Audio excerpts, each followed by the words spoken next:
Hello বন্ধুরা, good morning. তো আজকে দেখো নয়নতারা, দুটো জবা, সাদা নয়নতারা, এদিকেও নয়নতারা। তো ছাদে উঠলে এই জন্য মনটা ভালো হয়ে যায়। আর এই ফুলগুলো তো বলেইছি অযত্নে খুব সুন্দর হয়। আমি এইগুলোকে নিচে বেডে কিছু লাগাবো।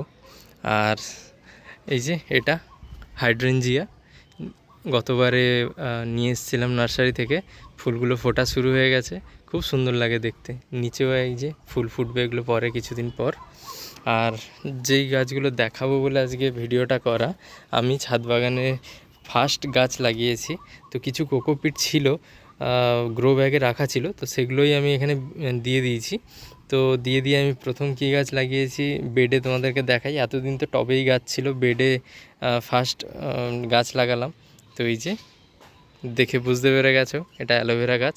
এগুলো গ্রো ব্যাগে লাগানো ছিল, কিন্তু গ্রো ব্যাগে আর জায়গা ছিল না। গাছগুলো পাশ থেকে নতুন প্রচুর ব্রাঞ্চেস বেরোচ্ছিলো। মেন গাছ এটা, আর তার সাইড থেকে প্রচুর ব্রাঞ্চেস বেরিয়েছিল ছোট ছোট।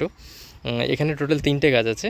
এই যে এইটা একটা বড় গাছ, দুটো, আর এই যে এটা 3 নম্বর গাছ। তো সবগুলোর থেকেই কিন্তু প্রচুর ব্রাঞ্চেস বেরিয়েছিল। তো জায়গা হচ্ছিল না বলে আমি সেগুলোকেই এখানে লাগিয়ে দিয়েছি। আর শুধু কোকোপিটেই লাগিয়েছি, কোনো মাটি নেই, কিন্তু এক ফোঁটাও মাটি নেই। এই নিচে জাস্ট যাতে ভালো ড্রেনেজ হয় সেই জন্যই প্রথমে ইট খোয়া, তারপরে কিছু নুড়িগুলো দিয়েছিলাম, তারপরেই কিন্তু কোকোপিট দিয়ে দিয়েছি।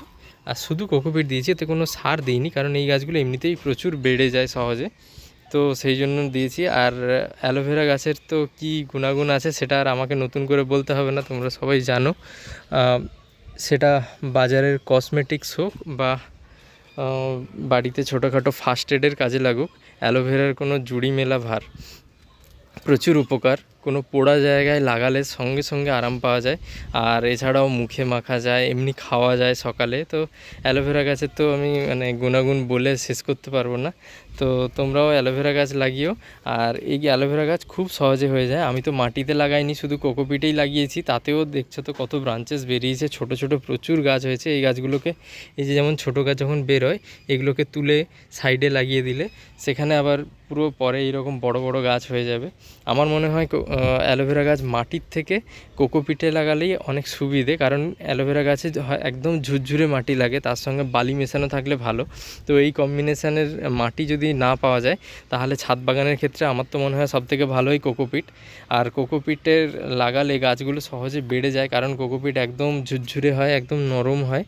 তো সেই জন্য কোকোপিটেই তোমরা লাগিও ছাদ বাগানে, আশা করছি রেজাল্ট খুব ভালো হবে। আর বাকি কোকোপিট কিভাবে প্রসেস করে তাতে কোকোপিটে গাছ লাগাতে হয় সেটা যদি জানার থাকে তাহলে কমেন্টে জানিও। আমি অবশ্যই একটা ভিডিও করে বলে দেবো যে কোকোপিট বাজার থেকে এনে কী করতে হয়, তারপরে গাছ লাগাতে হয়। তো আজকে আমি প্রথম অ্যালোভেরা গাছ থেকেই বাগানের শুরু করলাম, মানে বেডে গাছ লাগানো শুরু করলাম। তো অ্যালোভেরা গাছ, এরপরে আরও কী গাছ লাগাই সেটা তোমাদেরকে অবশ্যই দেখাবো। তো আজকে এই গাছটাই দেখানোর ছিল। দেখা হচ্ছে পরের কোনো ভিডিওতে। সবাই ভালো থেকো, টাটা।